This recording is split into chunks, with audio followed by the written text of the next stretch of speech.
বীর বুবলিকে নিয়ে নতুন সংসার শুরু করব, একে বলেন শাকিব খান। হ্যালো ভিউয়ার, বিস্তারিত জানতে চ্যানেলটি সাবস্ক্রাইব করে সম্পূর্ণ ভিডিও দেখতে থাকুন। সুপ্রিয় দর্শক, সুপারস্টার শাকিব খান ও বুবলিকে নিয়ে সোশ্যাল মিডিয়ায় সবসময় তোলপাড় থাকে এবং আলোচনা সমালোচনার শেষ নেই।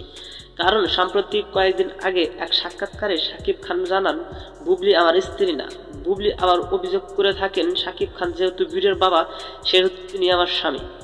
বুবলি বললেন, শাকিব খান আর আমি একসময় ভালোবেসে বিয়ে করেছিলাম, কিন্তু ছেলে বীরকে প্রকাশ করায় আমাদের মধ্যে দ্বন্দ্ব বেঁধে যায়। সে কারণে একজন আরেকজন থেকে সেপারেট থাকে। কিন্তু সাম্প্রতিক এক সাক্ষাৎকারে শাকিব খান বলেন, বুবলিকে ডিভোর্স দিয়েছি অনেক আগেই। সেটা শুনে বুবলি কান্না করে এক সাক্ষাৎকারে বলেন, শাকিব খান এখনো আমার স্বামী, আমাদের মধ্যে এখনো ডিভোর্স হয়। কিন্তু সাম্প্রতিক কয়েকদিন আগে ছেলে বীরকে নিয়ে স্কুলে যান শাকিব বুবলি। সেখানে ছেলে বীরকে নিয়ে শাকিব বুবলি সুন্দর মুহূর্তের ছবি সামাজিক যোগাযোগ মাধ্যমে প্রকাশ করে। সেটা দেখে ভক্তরা মনে করেছেন শাকিব বুবলি আবার এক হচ্ছেন, কিন্তু এবার ভিন্ন কিছু দেখা গেল। শাকিব খান এক সাক্ষাৎকারে জানান, ছেলে বীর ও বুবলিকে নিয়ে নতুন সংসার শুরু করব।